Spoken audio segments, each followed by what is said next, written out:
딜럽니까 나 추억 도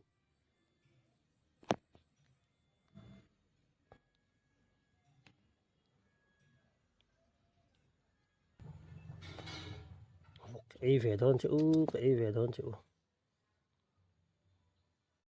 nói hùa to vọc cho tu lâu ấy dâu vứt cái người ta hay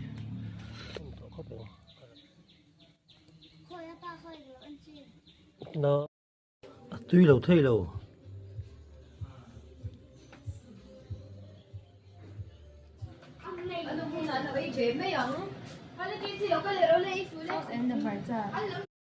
딜럽니까 나 추억 도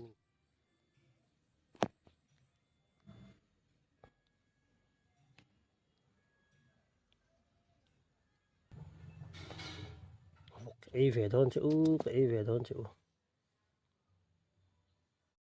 nói hùa to vọc cho tu lâu ấy dâu vứt cái người ta hay